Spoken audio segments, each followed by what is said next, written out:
In these unique times, AgostoAllElite can make a difference. Please buy our custom merch today at AgostoAllElite store on bonfire.com. You could buy our merch with a 20% off with the code Augusto Big Sale. So come on to AgostoAllElite store at Bonfire to get our merch. And it's 20% off, so hurry up and go get it now. Oh, hey Cody. What's up, man? What's up? It's been quite a while. It was a while, but I'm ready, and hopefully you're ready too to do All this right. shit. All right. Welcome to AgostoAllElite Podcast. This is my new co-host Cody Rose Tattoo. The previous Brian, he blocked me on Facebook, Messenger, and Twitter. I don't know why, but I don't care. Let's get to start with Dark Elevation. All right, we got Jericho Priest Society's Anna Jay versus Nikki Victory in a singles match. Anna Jay defeated Nikki Victory. What do you think of this matchup? Well, I think probably that's the right decision. Obviously, Dark Elevation is to, put over the people that are gonna be coming up through the ranks onto Dynamite, and Anna Jay is a good decision for that. Anna Jay is obviously a very young talent still, and it has a lot of talent, and is part of the JAS now, and probably is gonna get some uh, gold opportunities, either TBS or the Women's Championship pretty soon. So I think that's the right decision. Yeah, it is the right decision. All right, Ruby Soho and Ortiz versus Queen Amita and Mickey Midas in a mixed tag team match. Ruby Soho Ortiz got the victory against Queen Amita and Mickey Midas. What do you think of the match? I thought that this was also a great way to kind of give them a win, and kind of spoilers out from ahead, like to the Rampage match. They had a Rampage match against Taimelo and Sammy Guevara. So this, I'm assuming, is to give them the win before suffering their loss on television on TNT. So that's good. A good way to give them a win in the rankings. Yeah, okay. All right, Dante Martin defeated Jackson Drake in a singles match. Again, like Dante Martin, obviously we know how good Dante Martin is. He has a pretty high jump and everything. So a good way to kind of exemplify Dante Martin's his abilities. Yeah. All right, Serena Deeb defeated Megan Myers in a singles match.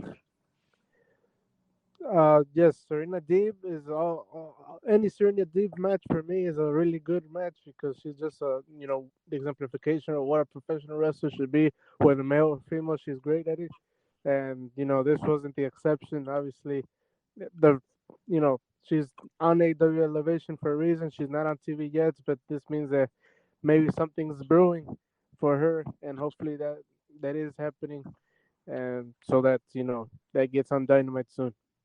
All right, Dark Order's Sean Silver, Preston 10 Vance, and his Alex Reynolds defeated Alexander Polo, RC Dupree, and D Mona Savannah in a trios match. Yes. This obviously this team, the Dark Order Trio, has a match later in the week in the Trios tournament for the Trios Championship. So kind of giving them a win in that Trios division. I don't think they have rankings yet, but I'm sure this would serve the purpose of giving them good I guess cohesion, so that they are seen as a team, and also I guess in make believe rankings. This would also give them a win in the rankings and give them more credibility into being a contender. All right, House of Black's Julia Hart defeated Haley Shadows in a singles match. Yes.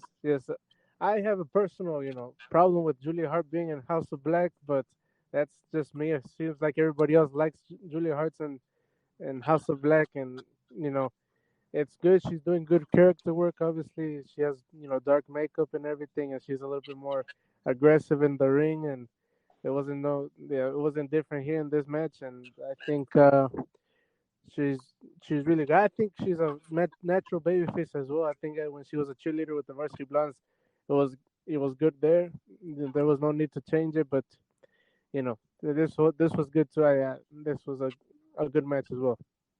All right, Tony Nese and Josh Woods defeated Logan James and Andrea Guerrero in a tag team match. Yeah, well, this I mean, Josh Woods and Tony Nese, obviously they're trying to solidify them as a tag team. They're about to have a match on Dynamite. I guess they were demoted to Dark Elevation. Um, so yeah, just kind of solidify them as a team, and hopefully that cohesion and chemistry comes to them. Yeah. All right. You okay? Yes, I'm okay. Are you All okay? right. All right. Draft Triangle defeated Man Scout, Rosario Guerrero, and Dean Alexander in a trios match. Can you repeat that again? I didn't hear the first people. All right. Death Triangle defeated Man Scout, Rosario Guerrero, and Dean Alexander in a trios match. Yes. So again, the same thing as the Dark Order match. So they're trying to create a trios division, and since they're in the trios tournament and they're gonna go against the Dark Order on Rampage later that week, obviously they have to rack up the wins as a trio and also to solidify them and put them on the so that the crowd knows that they're a team and they got that victory. Obviously they're a sound team that could contend. Yeah. Yeah. All right, here's the main event of Elevation. Emi Sakura, Maki Ariro defeated Hikaru Shida and Sky Blue in a tag team match. Who defeated Hikaru Shida and Sky Blue? No, it was Emi Sakura, Makahiru defeated Hikaru Shida and Sky Blue in a tag team match in the main event of Elevation. Oh, Makito and and Emi Sakura. Yeah, I saw that match. I saw that match, and I was very surprised that Hikaru Shida and Sky Blue lost. But I guess they're trying to give some victories to Emi Sakura and and Makito. I don't know. I mean, Emi Sakura, I think, is a full time women's wrestler here in the United States. But I don't know about Makito. I think Makito is still, coming to Japan and back. But you know, hopefully this leads to something. I mean, I think in Dark Elevations they have storylines now, and maybe this was one of them. Hikaru Shida just came back, I think, from Japan, and maybe kind of trying to ease her into something in here, and hopefully Hikaru Shida and all those women also in that match get something on Dynamite soon. All right, okay. So what do you think of this Dark Elevation in this whole episode of Dark Elevation? Well, I thought it served its purpose. Obviously, the purpose of Dark Elevation, at least how I see it, is to kind of give people reps, give people matches to have, also to kind of fill up the live event uh, show. But um, you could see what's gonna happen on Dynamite in the coming weeks by seeing what happens in Dark Elevation. So I thought this did well in doing that. I think Dark Elevation serves its purpose well, and this was no exception. Okay. All right, now we go to AW Dark recap. We got the Renegade Twins, Robin and Charlene defeated Rocky Rally and Ali Rex in a tag team match.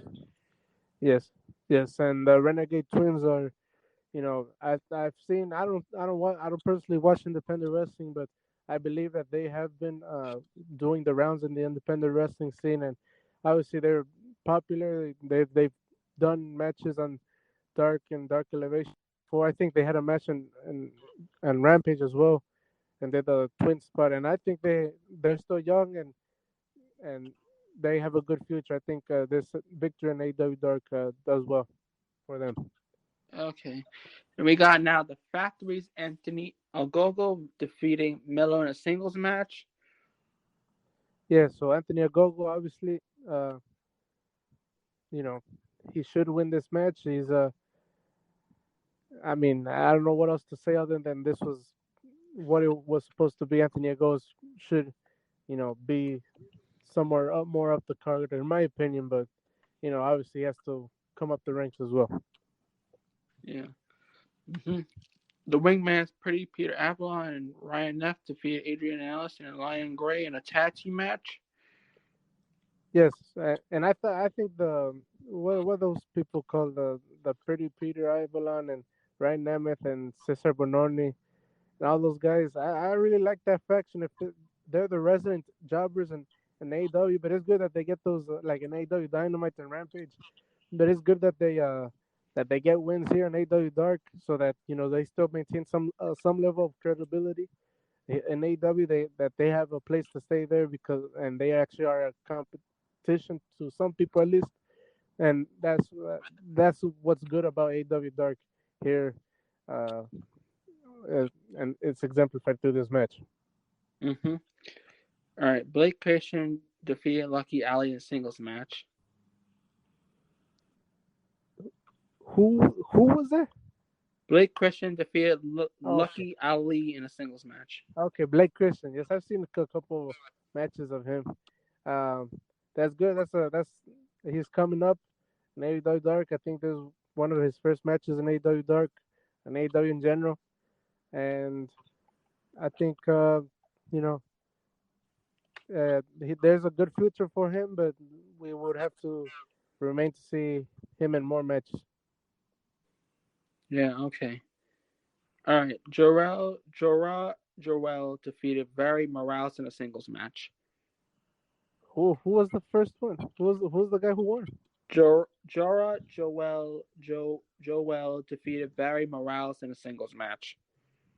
Well, I mean, I have never heard of that name, or maybe I have. I just don't remember. But I mean, I'm sure they have that person winning for a reason. In AEW Dark, it's what they call or what Tony Khan has called the NXT of AEW. That is kind of like the younger people, the people on first tier deals, trying to kind of like get themselves up in the totem pole in AEW. Yeah. And I'm sure they have a reason to give that person a win. I'm not gonna get mad at it just because I don't know the person. hmm All right. The Acclaim's Max Caster defeated Justin Cotto in a singles match. Okay, Max Caster is a singles competitor. I mean, he's not a singles competitor regularly, so I mean, getting the singles win is interesting. Maybe just kind of refining his wrestling ability, or maybe just giving somebody like the person he's wrestling a match. I'm not sure, but uh, obviously Max Caster is very good in the ring and as a singles competitor and as a tag team competitor. And this is a good thing. Someone on Dynamite giving the rub, uh, as some people would say, to this person in AEW Dark. Yeah. All right. So Dante Martin and Matt Sydal defeated the Factory's Aaron Solo and Nick Kamaru in a tag team match.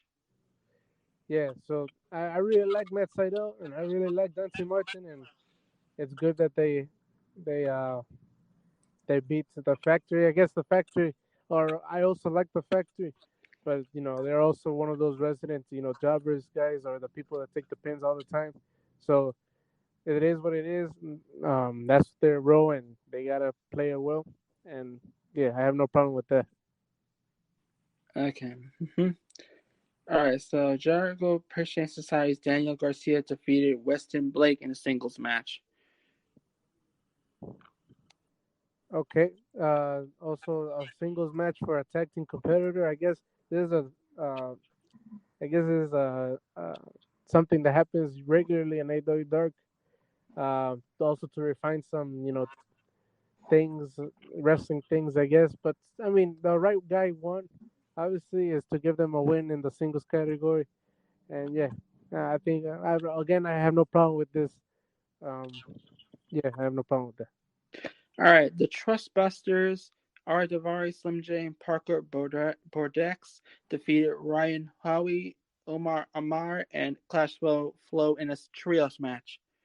Okay, so the Trustbusters, a new trio, a new team, a new faction in AW, and they're in AW Dark, getting those wins, which is what's supposed to happen. Obviously, people would tell you maybe sometimes that they deserve to get those wins on AEW Dynamite. If they're not in AEW Dynamite, uh, people don't see those wins and don't see them as a credible threat.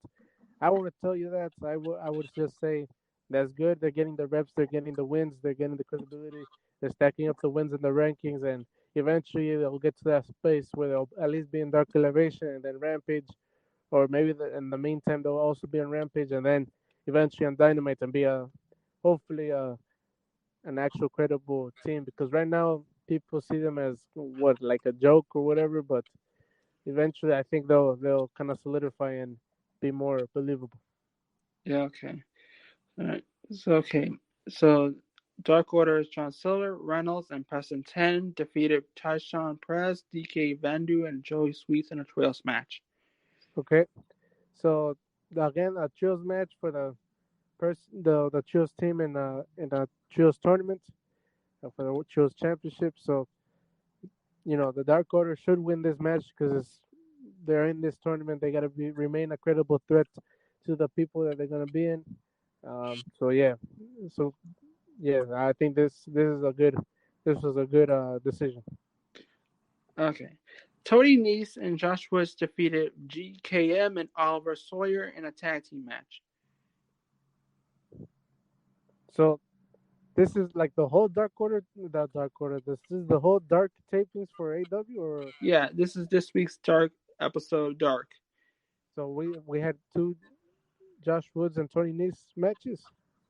Yeah, it was no this the first one was on Elevation Ah, and the second one was on Dark. okay, so they still get the reps. I think that's a good thing, as I've repeated. But yeah, that's good. Josh Woods and Tony Nese, obviously they see something in them as a team, and they're both the pure style wrestling type people. Joshua's a former pure wrestler, and Tony Nese has proven himself, I think, as a capable pure wrestler as well. So uh, I like the fact that they're putting them together. Yes. Yeah, okay. Yeah. So we got Iron Savages, Bear Bronson, and Bear Boulder defeated Sean Maluda, and Manny Lowe in a tag team match. Yeah, I saw the the the Iron Savages and the promo that the manager cut before, and I really like their presentation. I really like the manager and like how they look. I think they are a team that is gonna be you know is gonna get somewhere in AW and Dynamite hopefully, and I think they're future tag team champions. So I really like the fact that they're being used. Yeah, being you. We got the Workhorsemen, JD Drake, and Anthony Henry defeated Rosero Grillo and Dean Alexander in a tag team match. Okay, just a routine, getting the reps in the you know AW's NXT. So obviously people that are in the comment. Yes. Yes. Yeah, you here? Yeah, I'm here. All right. All right, now we got the main event of AW Dark. Kylan King defeated Mafosa in a singles match, and after the main event, Kylan King cut an amazing promo that led to Britt Baker coming to the ring and Baker coming to cutting a promo of her own on Kylan King. Once something led to another, and Kylan King struck Britt Baker to build up for their Dynamite match. Yes, yes, I saw this, and I'm really impressed with Kylan King. Obviously, trained at the Nightmare Factory, so she's been trained to do these things. She went out and and went out to the independent scene and kind of bet on herself and went to the NWA. I've been watching her in the NWA too, and she's been proving herself there as well. And now she's in AW Dark, back in AW Dark, and getting that win. So because obviously she's also gonna have a match on Dynamite against Britt Baker that week or this week, and I think Kylan King is a good competitor. Obviously, when you compare Kylan King to Britt Baker, it's not nowhere near close what Britt Baker is, but Kylan King is doing the work. I could tell you that, and she probably does have a future somewhere in a big company. Yeah. Yep. Mhm. So, what do you think of AEW Dark? This episode of AEW Dark. I thought AEW Dark was good. I liked the promos that were cut and like the you know the what's it called, studio show presentation of it. Obviously, like some of the wrestlers are not stars yet, but that's what they're doing. They're trying to get there, and it's the AW's NXT basically. That's what Tony Khan has um, described it as, and I thought it was a good show for what it is. Yeah, pretty much. All right, let's go to the Dynamite recap. Jericho kicks off the show, invites Garcia to the ring, calls his favorite person in the world. Jericho, he knows that emotions were running high after the match, just wanted an apology. Garcia says he hugged with the best wrestler in the world for 30 minutes, and the match is the kind of match he always dreamt as a kid, have as a kid. He said he hopes some kid was watching that match and felt the same way he did as a kid. When Danielson offered a handshake they all he cared about and Jericho ruined it, then Jericho said he's sorry that Garcia feels that way, but he believes there'll be more moments like that when you're the greatest technical sports entertainer in the world, which gets you the wrestler chant. Then we got Danielson coming out and agrees with all the people that Garcia is a wrestler. Jericho demands Garcia is a sports entertainer again, but Garcia cuts him out, says he isn't making a decision between his mentor and hero in front of everyone. He tries to leave, but Jericho grabs him and Garcia shoves him down and walks out. We got Danielson laughing and saying he's not a huge fan of sports entertainment, but that was pretty damn entertaining. Jericho says he's been around Danielson for 15 years, but he's never seen the best wrestler in the world out of him. He says he's no more about wrestling than Anderson will ever will. He says he's the last survivor of the Stu Hart dungeon, and he's still the Lionheart. Danielson asked Jericho who he thinks Stu Hart or Owen Hart would say if they asked who was the better wrestler was. He asked Jericho if they wrestle a match tonight. Jericho accepts the challenge, but only for All Out. Jake Hager then attacks Danielson behind. So what do you think of this Jericho Garcia segment? So it was Jericho Garcia and Brian Danielson, and ultimately it led to Brian Danielson against Chris Jericho match at All Out. The announcement of that. So I'm assuming that I'm really looking forward to the match. I think Chris Jericho, despite what people say about him, is a good wrestler. Uh, I think he's had plenty of good matches. I really liked his match with MJF. I liked um, other matches as well. So like I think Chris Jericho Brian Danielson match would be a good match. In terms of the Daniel Garcia thing, uh, I think we're gonna see that kind of decision go through and all out somehow. Maybe he picks the winner, or maybe after the match, or he helps somebody cheat or something. I think at the end of the day, I think Daniel Garcia is gonna join the BCC. That's where he kind of should be. So yeah, I like this segment. I guess. I mean, to be honest, I've been watching AW, but I've been kind of losing interest in it. But this was a good one. So yeah. All right, got Jay Lethal defeated Dax Harwood by a roll up. Post match, the Sunday Dud says while they challenged FTR Warlord to a trios match on All Out, they never said it would be Singh and Sanjay Team Lethal. He said instead it would be two of their good friends, the Motor City Machine Guns. Yes, and this match was to me. I thought this was the best match of the night. Some other people would say that trios tournament match was the best match. To me, this was my type of wrestling, and you know, when Jay Lethal came into the AW this is what I imagined. Him doing. Well, the type of matches of him, like the type of matches he was gonna create, and obviously when you go against Dax Harwood, you're gonna have a great match. So I really enjoyed this match, and I'm looking forward to this trios match with Wardlow and FTR versus the machine gun. So what's it called? The Motor City Machine Gun. Motor City Machine Guns. That kind of came out of left field. I don't understand really. I mean, okay, they have the involvement with Ring of Honor, but I don't really understand why. What's their kind of motivation to support Jay Lethal other than let's have a good match and all out. For me, I don't know if that's the a good motivation for it, but um, I guess the fans end up winning. I guess in that point, but and nobody should kind of complain about that. But it is what it is.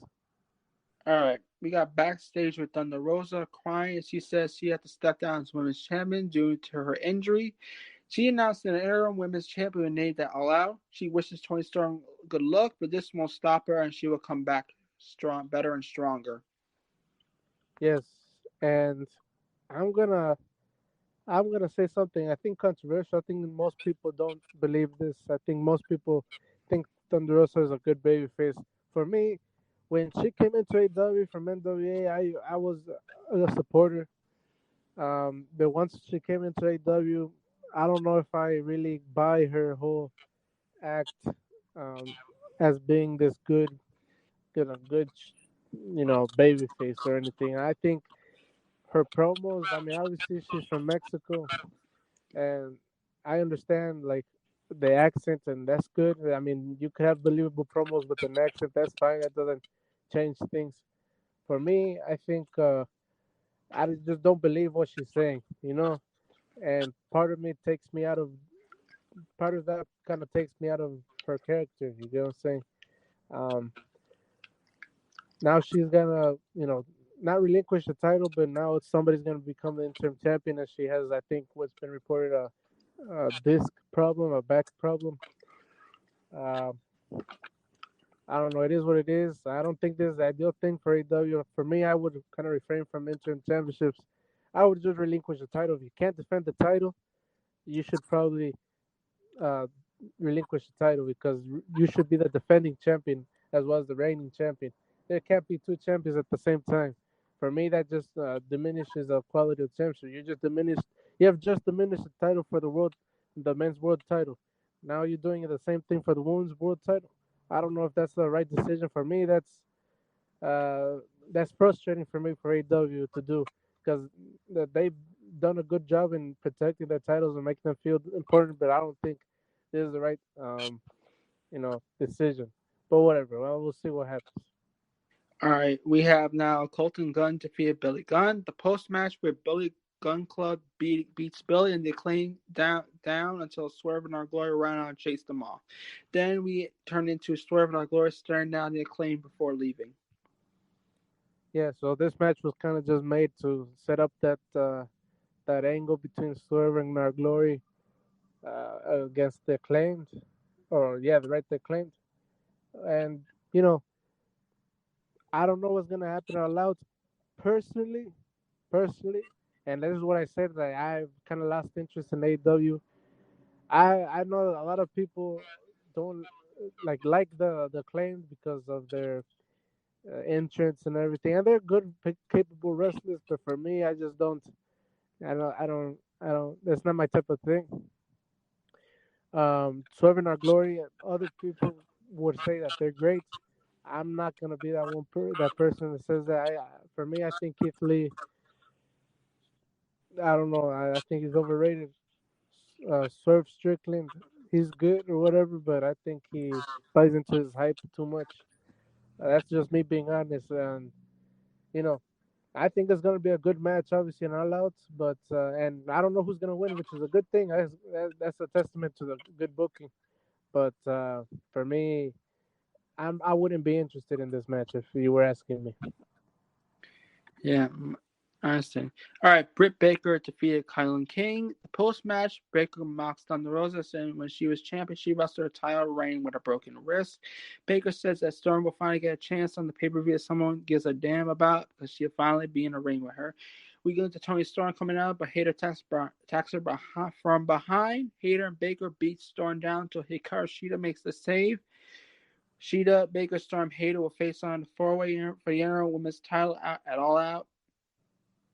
Yes, and I mean, what Britt Baker said, is she wrong? I don't think she's wrong, honestly. I don't think she's wrong. I think Britt Baker did carry the women's division in her back. One thing is being a good wrestler, which Thunder Rosa is. She's a very good and capable wrestler. So is Britt Baker. But what Britt Baker has is that she just exudes being a star. She knows what she's supposed to do on the mic. She knows what she's supposed to do in the ring. She knows what she's supposed to do outside the ring as well. And Thunder Rosa does that as well, but I just think that Britt Baker's on another level when you consider her against the other women of the AEW women's division. So yeah, and also what happened afterwards, I think they put over Hikaru Shida really strong. Everybody recognized that Hikaru Shida coming down to the ring was a threat. It makes me believe that maybe Hikaru Shida wins the interim championship. But I see other people say Jimmy Hayter, which I wouldn't mind or whatever, but I still think Hikaru Shida is a lot better than Jimmy Hayter. Yeah. Okay. All right. We got. Okay. We go to Swerve Our Glory offers the Acclaim a toss shot. He allow and they accept. Yep, as we've discussed, that it will happen in All Out, and you know it's a match. Yes, it's pretty much a matchup. All right, we go straight to Moxley defeating CM Punk to become the undisputed AEW World Champion. During the end of the match, Punk falls down, started rolling around in pain, grabbing his foot. The referee calls for the doctor, but Moxley basically somehow pushed the doctor, and Moxley destroyed Punk with a King Kong lariat. Moxley hit a series of elbows and put Punk in an ankle lock. Then Moxley hit two Death Fires and pinned him for the win. Yeah. So this was the most noteworthy thing that happened on Dynamite. Obviously, people tuned in to watch this world title match, and you know, it was gonna be the unification title match. So the interim world championship was gonna be unified with the what I assume to be the real original AEW World Championship. And John Moxley essentially jobbed out CM Punk, which you know puts over John Moxley strong, and people weren't expecting it. It's a surprise, I suppose. Um, Now the question would be, okay, is it the right decision to put John Moxley big strong and to job out, one of your biggest stars? Does it kind of hinder that stardom that CM Punk has in AEW? I would argue no, because obviously CM Punk is injured, and and he made it clear and apparent that he had hurt his leg again in some way or another. I'm expecting something to transpire out of this at All Out. I'm expecting another CM Punk John Moxley match at All Out, and I don't know with a stipulation or not, but I think it will be with a stipulation.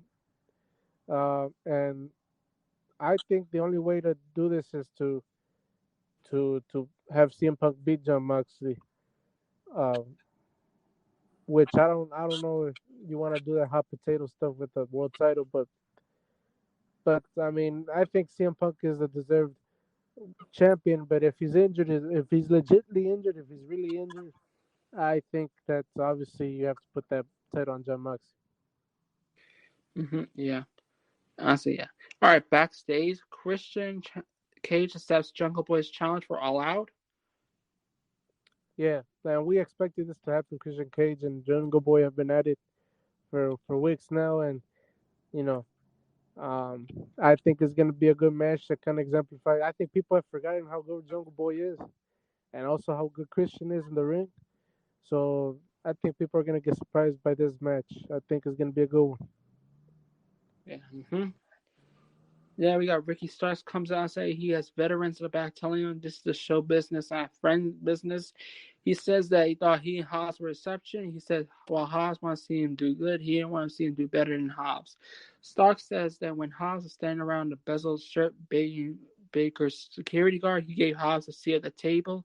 Stark says Haas went after his neck. He knew how close he was to lose his career with his neck. It was more than personal. Now he considers Haas a snake. Where is it from? They cut the heads of the snakes. Starks tells Haas to bring his $5 ass to Chicago and find him at All Out. Yes, and has been also a feud that's been happening since the last pay per view, Double Nothing, or maybe less than that, but it's been going on for a while. And Ricky Starks is a star for me. I mean, his next contract is going to be a hefty one. It's going to be a big one, and you know, I think for me, I say this, and I don't mean to you know belittle AEW or anything, but I'm saying this dude deserves to be in the biggest stage possible because this dude's a star. I don't see him personally as a babyface. I think he's better as a heel, as a cowardly heel. But he does the babyface stuff really good as well. And there's no exception of this promo. It made me want to like watch this match because of this, issue that he has with Powerhouse Hobbs, who also had a match on Rampage. And holy shit, bro! I think this is the match that I want to watch. Uh, Ricky Starks Powerhouse Hobbs is gonna be a good one. But yeah, I really enjoyed this. Yeah. Mhm. Mhm. All right. Backstage, John Moxley taunts CM Punk, "Best in the world, my ass." Moxley says the answer to every problem has always been John Moxley. He's just some guy. He's the guy in wrestling. Moxley says some people asking when's my time, but he's been telling us the time is right now. Yeah, this was a good promo. I mean, we don't expect less from John Moxley, especially after all the news with CM Punk and the everything with the everything with the backstage problems, the backstage drama. I think obviously there's added you know reason to be kind of fired up, and John Moxley is a fired up person as it is. So yeah, this was a great thing, and yeah, I mean I have nothing else to say other than this dude is already a star. You understand? So what CM Punk is now, John Moxley will be in a couple of years. He's still John Moxley is in his prime years, so he still has a work to left to do. So yeah, All right. We got the main event, the AEW World Trios Title Tournament quarterfinals. United Empire defeated the Death Triangle, Pac, Ray Phoenix, and Penta. The United Empire are Will Ospreay, Mark Davis, and Kyle Fletcher, and they defeated Pac, Ray Phoenix, and Penta. And during the post-match, the Elite walked down and stared down United Empire. yeah, yeah, and this match was unbelievable. Obviously, Pac, Will Ospreay, those are two of the best wrestlers in the world, and you know along with a great tag teams as well, Aussie Open and the Lucha Brothers. For me, I don't know. I think Will. I mean, Jim Ross said it. Will Ospreay is a for sure sign. He needs to be signed with a top promotion, AW or anywhere. But this was a great match. Obviously, we saw that Dave Meltzer gave it 5 stars. I guess it is deserving. And yeah, the stare down. Obviously, people really want to see Kenny Omega and Will Ospreay, you know, go at it, and that's gonna happen next week. All right, let's try. Let's talk about some of the WWE SmackDown. Then we'll go into Rampage recap. All right. All right. So tell me about SmackDown. So yes, SmackDown. This was SmackDown last night. Let me just go go with the results out. I could tell you right now. It opened up with Ricochet making his entrance, and there was a match. Ricochet versus Baron Corbin, who have had a feud against each other for the past couple of weeks. Um, Ricochet got the first win in the first match. Then they went against each other also in the Fatal Five Way for the number one contenders match to the Intercontinental Championship at Clash of the Castle. In that unbelievable match, it was a great match last week on SmackDown, and this week it was Ricochet versus Baron Corbin, where Ricochet got the win over Baron Corbin once again, and Baron Corbin has taken 3 pins in 3 weeks in a row. So I don't know what that means for him. It surely means that Ricochet is being put over really strong, which he deserves. I believe he's one of the best wrestlers, or one of the most unbelievable wrestlers in the world, and you know people love him, and it's very easy to love him as well. So yeah, that's what happened in the first match of SmackDown. I don't know if you have anything else to add for that match. Hmm. Well, what you said was a good matchup. Yes, Baron Corbin lost the third time to Ricochet, so I don't know what's gonna be for Baron Corbin.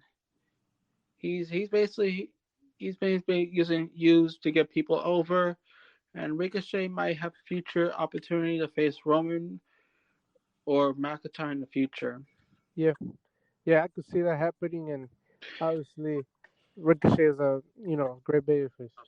Okay, and the next, so there was an encounter backstage between Street Profits and Hit Row, and it was kind of funny, one of those skits that kind of make people you know funny or whatever, but Street Profits and Hit Row, found a similarity with each other, and they kind of looked at their skin a little bit, and they wanted to, obviously they insinuated, oh, we're all black.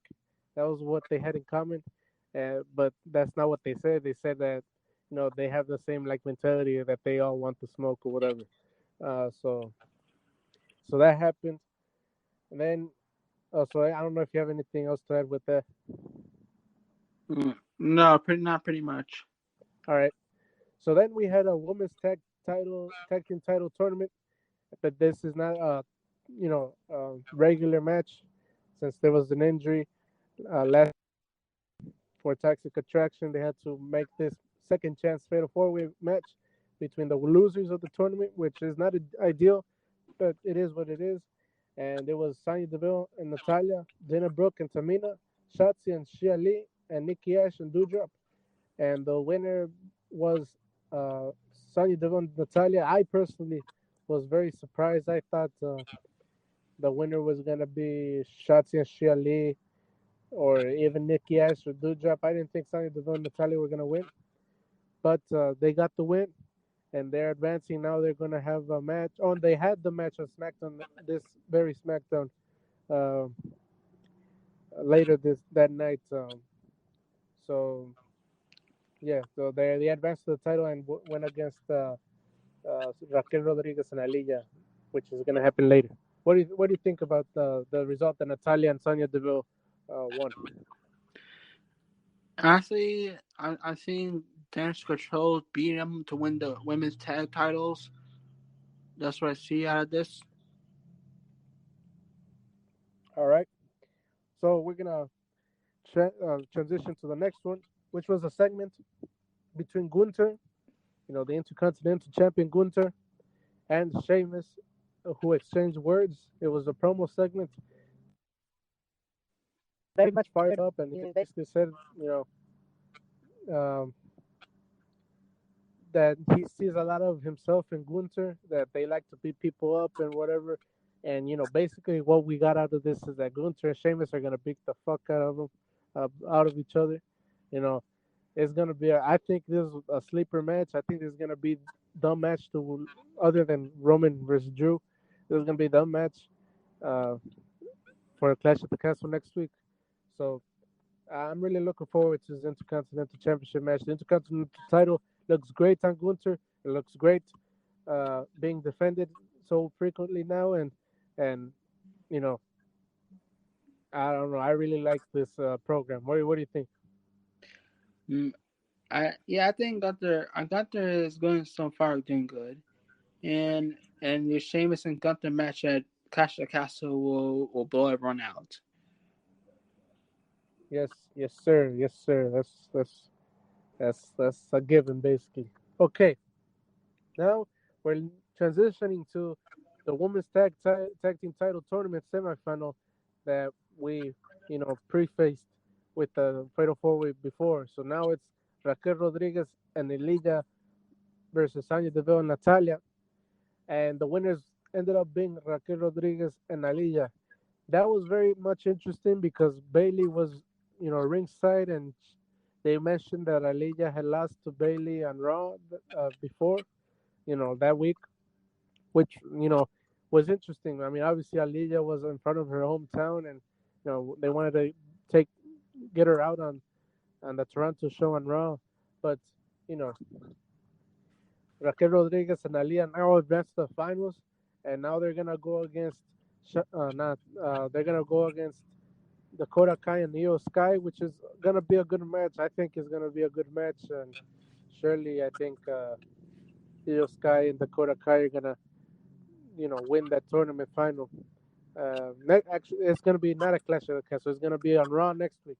So there you go. That's a match to see, a match to wait for. And yeah, what do you think about this? What do you think about who do you think is going to be the next champions for the women's tag team titles? I more see Damage Control winning the tag belts. Damage control. Okay. Yeah, I think that's a given. Honestly, you can't beat them, uh, especially coming off of so quickly from their debut, their big debut. But I have a question about this. I mean, do you think that Sasha Banks and Naomi are gonna come back to WWE? And if so, will they challenge them on WWE Raw, perhaps at Clash at the Castle? Well, first of all, honestly, I only see Naomi returning to WWE. I doubt Sasha Banks will come back to WWE. I see mostly Sasha Banks trying going after the NW the New Japan Women's title they have with Stardom. Okay, okay. Is there any indication that that's actually gonna happen? Well, I heard from New Japan and Stardom they have this their Stardom New Japan Women's title World title. They said it was gonna be a big surprise. Someone that's like a it was basically a Gajin. It was basically like it was like a freelancer Gajin. It's gonna be involved in the tournament, and I most likely thought it's gonna be mostly Sasha Banks being in that tournament. Okay, okay. Maybe it is. I mean, I don't know. I mean, but I personally think that's gonna happen. I think both of them are gonna return to WWE, but I might be wrong. Maybe none of them go back. I think that's also a possibility. But we'll see. I guess. We'll know once the show is going on. Okay. Now we're gonna transition back to SmackDown, and this is backstage segment again. It's the Maximum Male Models with Max Dupree, Rene Dupree, and um, the people, whatever. Uh, where Angel Garza and Humberto Carrillo suggested to paint over a bus, and that bus had a lot of music, of Hit Row's music. So Max Dupree was like, What are Hit Row doing, interrupting a photo shoot? They were doing a photo shoot. So Max Dupree was like, What? They're interrupting my photo shoot, and you know, uh, then came in Angel Garza and Humberto Carrillo, and they said, Hey, we got paint right here. Let's tag the bus. So that's what they did, and they put hit or something like screw hit row or something like that onto the bus, and it ended up not being hit row's bus. Hit row came from the side and said, "Hey, what are you doing? This is not even our bus." And was revealed that it wasn't hit row's bus. As a matter of fact, it was the Street Profits bus because I came out of the bus afterwards.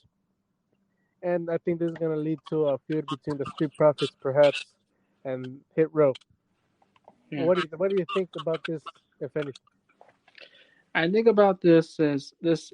Yes, it could probably lead to Street Profits versus Hit Row feud, but it might add to the mix with the Maximum models. Yeah, and also, I mean, Angel Garza and Humberto Carrillo, they're also involved with that. So maybe it's just a complicated story to see who actually did it, who actually is, uh, culpable for this, and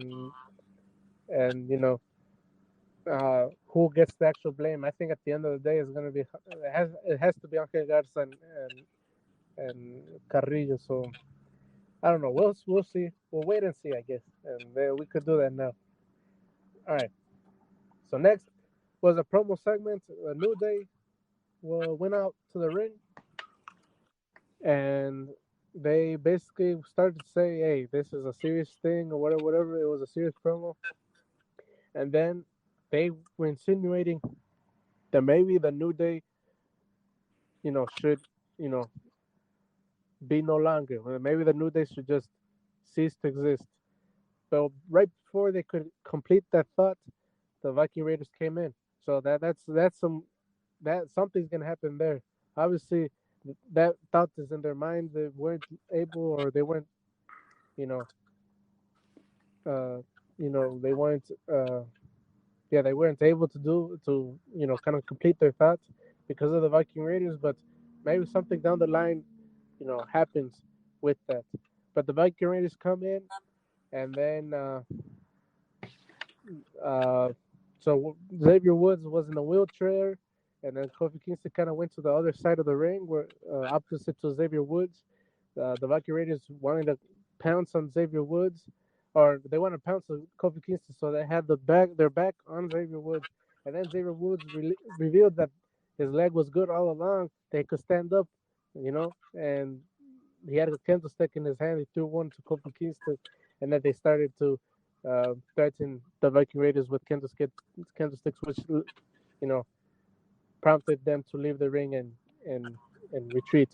What do you think about this promo? I thought it was very effective.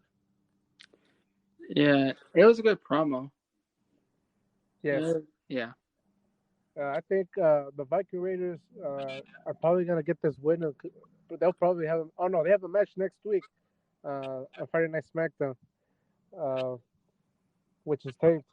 But I don't know what happens. But if you were to ask me, I think you give the win to the Viking Raiders, maybe furthering the kind of like the disappointment between Xavier Woods and Kofi Kingston.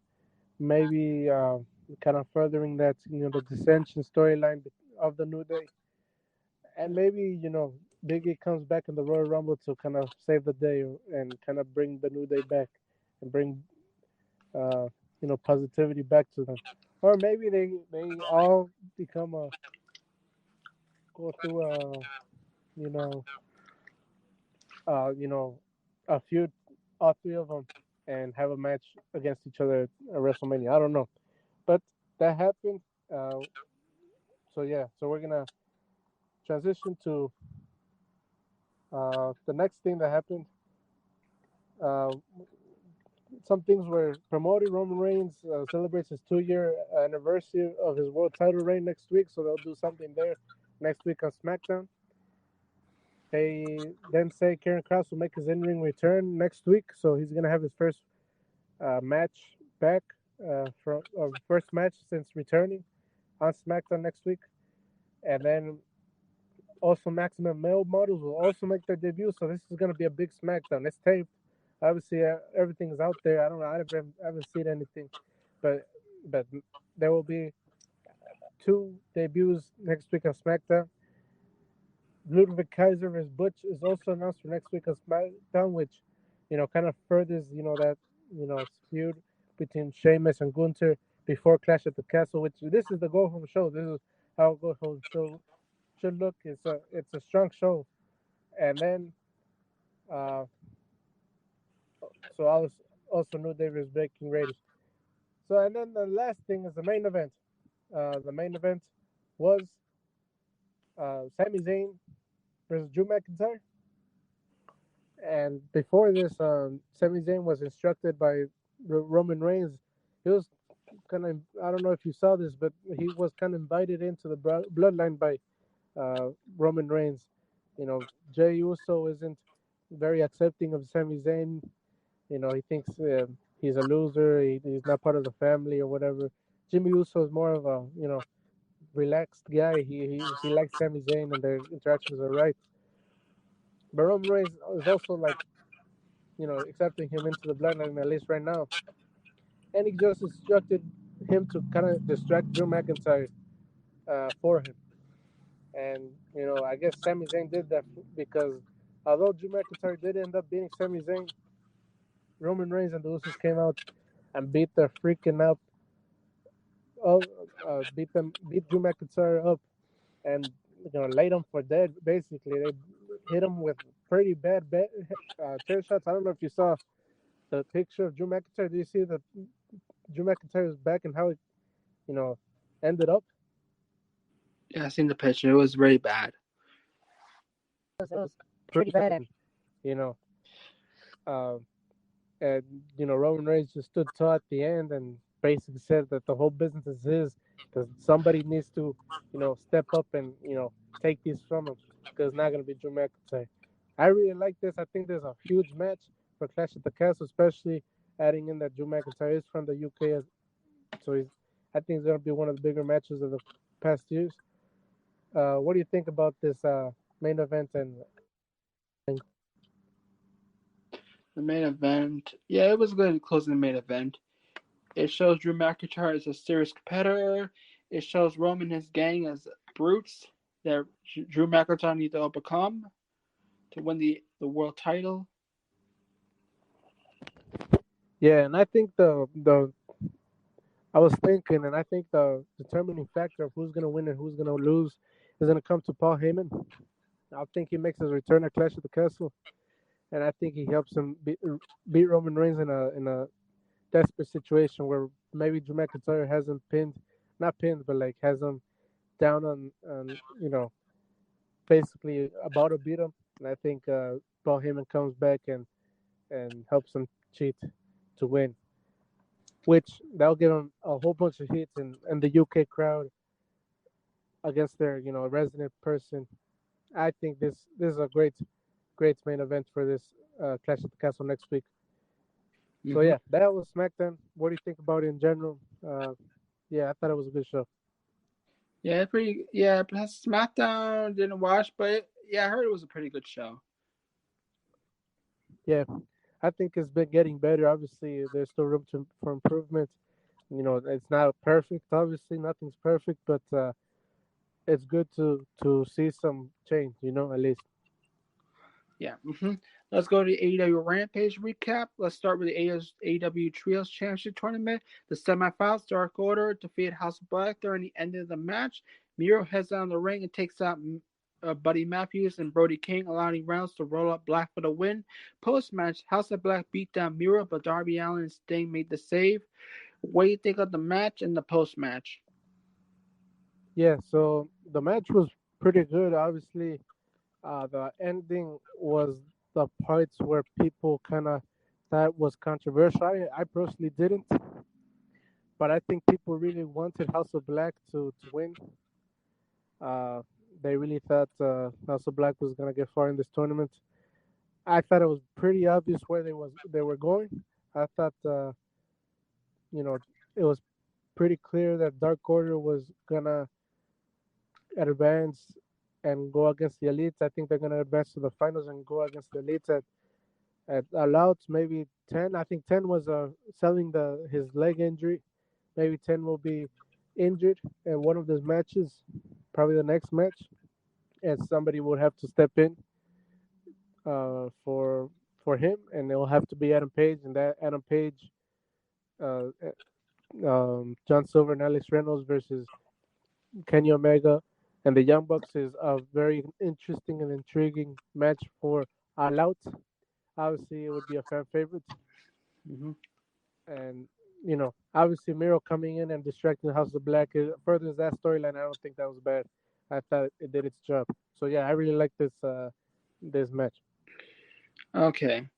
All right, let's see. We got backstage. Hook says he doesn't care about JS challenging for the FTW title, then leaves. Angela Parker, Matt Menor come in after Hook, left the trash talk, then challenge him again. Yeah, So, yeah. So I mean, this did what it did. Um, I guess one of those guys are gonna go for the FTW championship. Um, Hook I think, is good in the mic, as in like he is what he's supposed to be, and this was what it was supposed to be. yeah. All right. We got Wardlow defeated Ryan Neff to retain the TNT Championship. Chris Sabin, Lethal, Dud, and Sanam Singh watched the match from the stage. What do you think of the match? It was a pretty quick match. I think Ryan Nemeth was, you know, good at getting heat, even in his hometown. Um, he called Wardlow a two pump chump, which you know nothing wrong with that, But you know, the Motor City Machine Guns were out there with those other people. I saw the Motor City Machine Guns, and I thought there were other managers because I don't know. Maybe I just don't know who they were, and I didn't really get to see them right. But they seemed, I don't know. Maybe it was also compared to Sandam Singh. So I just thought they were kind of small. But yeah.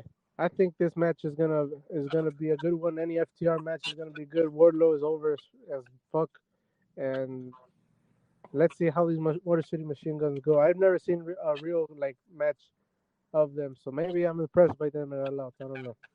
Yeah. All right. All right. Backstage, Andrade El Idolo tells Private Party everything in this world has consequences, then walks off. Yeah, this was good. Yeah, that's pretty much. So, okay, Powerhouse House defeated Ashton Day. Then backstage, the Factory viciously attacked Ricky Stark. QT Marshall said he told us always stick to his word. What do you Yeah. think? As I said, I'm really into this Ricky Starks Powerhouse Hobbs thing. I think Powerhouse Hobbs is really like, committing to his body. Like he right now, and obviously looks powerful in those squash matches. And it's interesting what's happening with the factory. I don't know if you know Powerhouse Hobbs is gonna join them or something because you know they've kind of approached him a couple of times now. But yeah, so Ricky Starks, the baby face in this thing, and Powerhouse Hobbs a great heel. I don't know who's gonna win this match. I'm really excited for this. Yeah. I'm excited too. So, okay. All right. All right, we got backstage with Leah Gray trying to speak on Jade Cargill's behalf, but Cargill got angry and tells her to go away.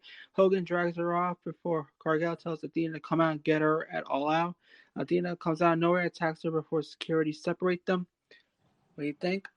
Yeah, I saw this, and you know that's interesting, that relationship between Layla Gray and Jade Cargill.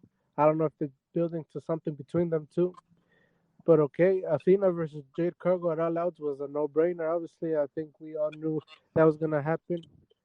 It was interesting because Tony Schiavone didn't, do the microphone, like didn't hold the microphone for her, and she didn't say,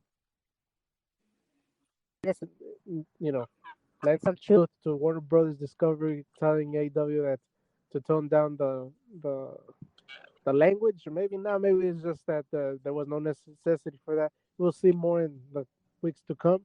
But Jade Cargill is pretty good at the mic, confident at the mic, I'd say, and you know maybe Athena beats Jade Cargill. It put her over way out of nowhere. I think Athena still needs a lot of work. Obviously, she's coming from WWE and has that fan base, but I don't know. I don't know if she's the girl to do it, but we'll see it. I love. All right. All right, we got Sammy Guevara, Taylor defeated Ortiz and Soho. Ortiz was busting open during the match. What do you think of the match? It was a good match. Any Sammy Guevara match I think is a good match because how fast paced it is. Um, so yeah, I think yeah, well the right people won. I think Sammy Guevara and Tay Melo as champions, Tripla, the mixed tag team champions. They need to win those division matches. Yeah, pretty much. All right, we go to the backstage video of CM Punk after his loss against John Moxley on Dynamite. Punk is with the doctor's trainers saying that foot feels like he did it when he first broke it. What do you think of it? Boo! I really think this is promotional malpractice. Tony Khan said that there was exclusive video footage of CM Punk, and obviously there was, but it was like 20 seconds of it.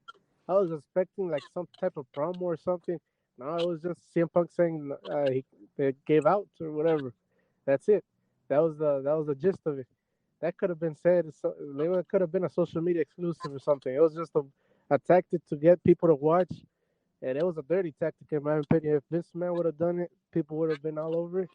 But it is what it is. CM Punk is a star, and people love him, and people love AW. So, and I'm not gonna lie, I like CM Punk too. So, I have no problem with it. I'm interested in what's gonna happen to CM Punk and John Moxley after this, or maybe just CM Punk. Maybe CM Punk isn't going after the world title anymore. So yeah, that's what All I right. think. All right, now here's the main event. Claudio Castagnoli defeated Dustin Rhodes to retain the ROH World Championship. What do you think of the main event? I really liked this match. I think it was the best match on the card. Uh, I think any Dustin Rhodes match is a great match. He makes me believe that he's hurting. He makes me believe that he can do it, although he's an old man. They were putting over hard that this dude, you know, you know, uh, this dude in Cesaro a has a long history together in WWE, and that for a long time Dustin Rhodes didn't hit the level that he was supposed to be because he was living in the shadow of Dusty Rhodes, but now he's not in that shadow. Cesaro isn't in that WWE system anymore, and they could really exemplify what they could do, and they did, I think. And I think this is a Ring of Honor World Title match as at its most dignified. I think this was a great match. Yeah. Yeah, pretty much. So, what do you think of this episode of Rampage? I think it was a better episode of Rampage. I think I haven't watched Rampage in a while, and you know this one I did watch. It was a better Rampage than normal. I think next week will be better because it's live, and usually live Rampages have something to offer. But yeah, I like this. I like the main event especially. All right, yeah. All right, that's good. Let's get to the topics. Jeff Jarrett. Apparently, Jeff Jarrett Monday heard Jeff Jarrett reportedly left his position in WWE. It's revealed that WWE has released Jeff Jarrett and replaced him with Road Dogg. It was Yeah, according to PW Insider. There was another big change that was happening within the company as Jeff Jarrett departed. We all know Road Dogg took Jeff Jarrett's place as the vice president of live house show talents or something. yeah. The best executive president of live events or something like that, right? Yes. Yeah. So, are you gonna say what you think about it, or should I just say? Hey, you say it. Okay, so I don't know. I think a lot of people on Twitter really don't like Road Dogg for his comments about AEW and about wrestling in general, and I understand that. The fact of the matter is that Triple H was gonna bring his friends to WWE no matter what. That's what he's been doing since the beginning.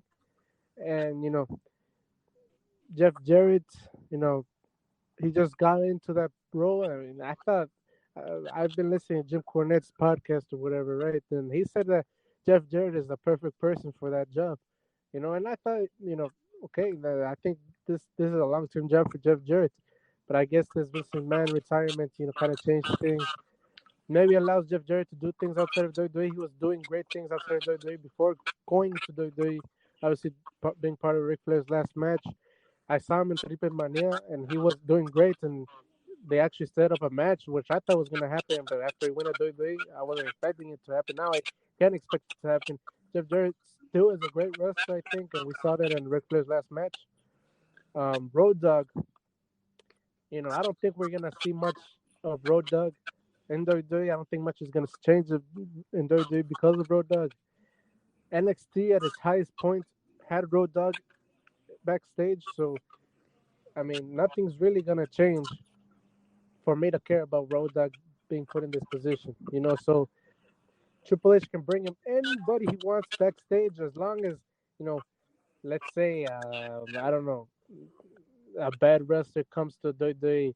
I don't expect Triple H to do that, but if I would be upset if a bad wrestler were to be put up in the main event, um, let's say Marco Stunt. If he brings in Marco Stunt, wouldn't want him to be be going against Roman Reigns. He's not a main event. That's where I would be getting upset. But something that happens backstage, no, I don't think I would care much. Yeah. Yeah. All right, we go to Thunder Rosa. Rosa apparently has massive heat in the locker room.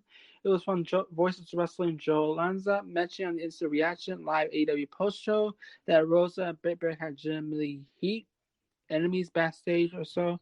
Rosa reportedly had heat with Hater as well with a broken nose. Basically, Rosa broke her nose in the ring. Lanza said that Rosa hid from Jamie in the bathroom stall, worried Jay Hader would attack her. It's confirmed to be fake as Thunder Rosa was removed from All Out because of a recent injury. No word on the injury, but it was revealed to be a back injury. We don't know how long Rosa will be out, but her last match was a six-person tag on Elevation earlier this month. As they did with the men's main title, AEW will crown an interim champ while the Mexican star Rosa will recover.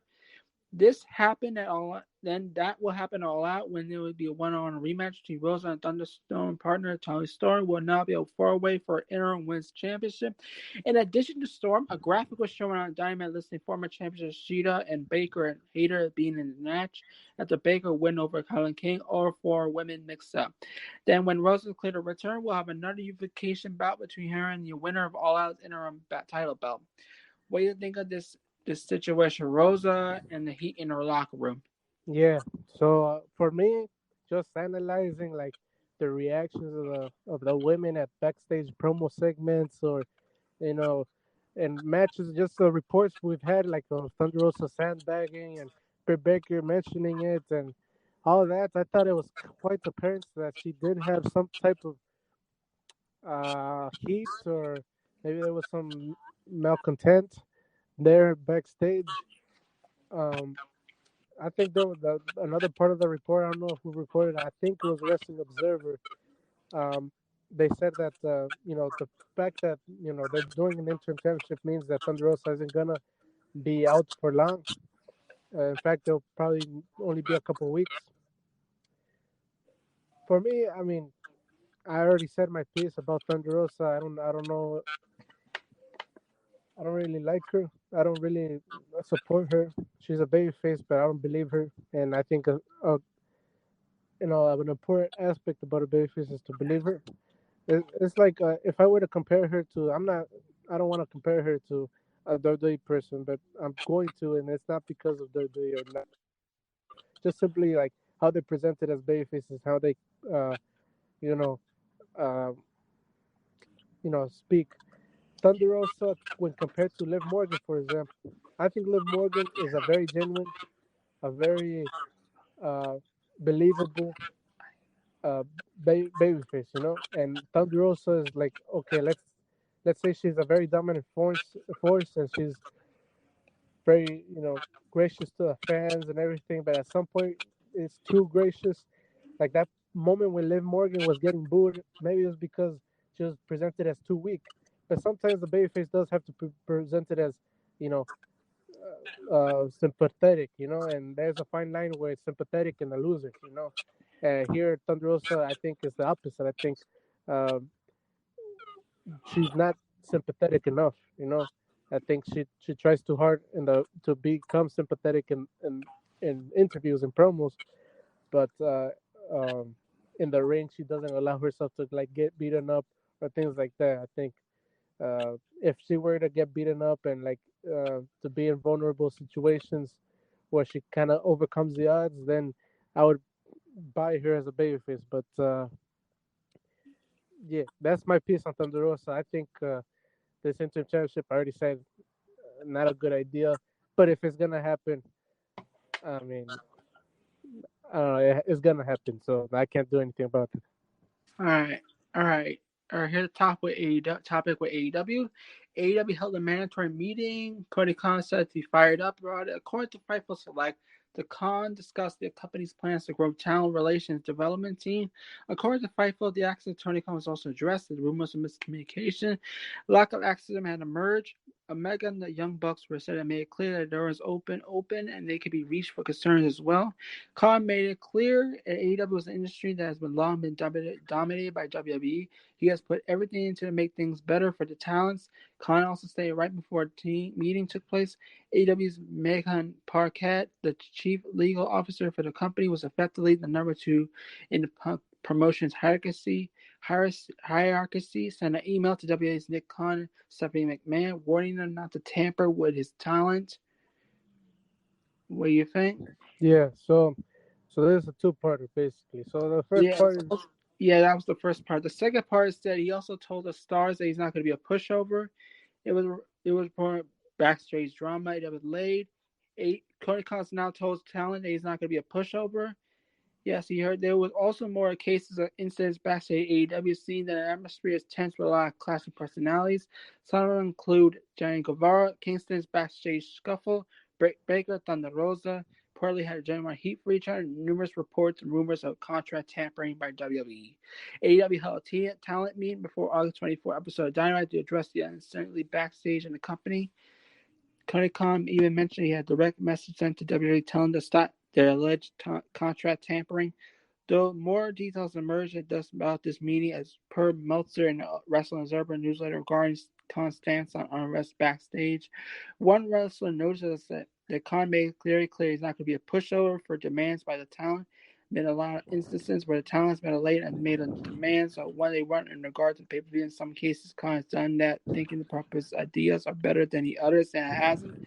Now there's apparently unresolved conflict between AEW talent and AEW, and the way management deals with the issues will be crucial to the company going forward. So what I get from this that Tony Khan is not going to be a pushover. There are issues at AEW. AEW have to have a meeting, the mandatory to handle these problems. Yes. And we heard and all for this that WWE tried to tamper with their talents' contracts, which Yes. is somewhat illegal. I mean, And it's not technically, bluffly like federally illegal. It would be illegal if it's against, the contract, which I think I mean it is. I would, or maybe not. I don't know. I think it's kind of complicated when you get into these contracts. You get what I'm saying? Like NBA law, let's say, like tampering law, and then and the NBA is different from tampering a another sport, and let's say NFL is different. So I don't know what the specifics about what really truly is tampering, but yeah, continue. I'm sorry. yeah, basically also to the fact that we had Kenny Omega bring tough love to the wrestlers in the meeting, telling them to cut this shit out, get better, or leave AEW. So I heard. Yes, and I think Kenny Omega does need to like kind of lay down the law. Obviously there was reports of CM Punk, being bringing in that like old school culture into AEW, and that's exactly what AEW wanted to stop, wanted to kind of evolve from. And if they want to change those things, Kenny Omega needs to kind of lay down the law. Maybe not in a that yelling and screaming type of way, but in a stern way and respectful way, uh, where he needs to tell these talents, say, "Hey, you gotta get your shit together, or else we're not gonna be able to get the good things that we used to have or that we do have right now." You know. But yeah, basically, this whole meeting, I think, I think I saw in the report that it was basically they already got in the email. Like let's say the first part. The first part of them being able to talk to these new people in the high positions like Tony Schiavone, Sanjay Dutt, QT Marshall, and all these people. That's nothing new. That we knew that already, and they knew that already. What I think was new was the tampering and saying that I contacted WWE or whatever. Um, Obviously they had to respect the contract no matter what. Um, yeah, even if Triple H or whoever contacted them about whether they wanted to go return to WWE or not, um, even if they did contact them, they were gonna have to respect the contract. I wouldn't expect Tony Khan to let them go, especially now in the climate that it is right now in professional wrestling. So yeah, I think this. If you want to give, like, if I want to give my actual opinion about this whole, meeting about AW and AW, I think it was a whole bunch of nothing. There are also reports where like some talent came out like satisfied with this meeting. The others were still feeling the same way as before. So I don't know how much this really did. I think we have to wait and see if anything comes out again. Obviously, Eddie Kingston just came out of his suspension this week. Uh, so yeah. let's see if things change from now on. All right. That's all I gotta say. Thank you for Cody again, and this is the AgostoAllElite podcast. We'll see you all next Saturday. Bye. All right, see ya. All right. In these unique times, AgostoAllElite can make a difference. Please buy our custom merch today at AgostoAllElite store on bonfire.com. You could buy our merch with a 20% off with the code Augusto Big Sale. So come on to AgostoAllElite store at Bonfire to get our merch. And it's 20% off, so hurry up and go get it now.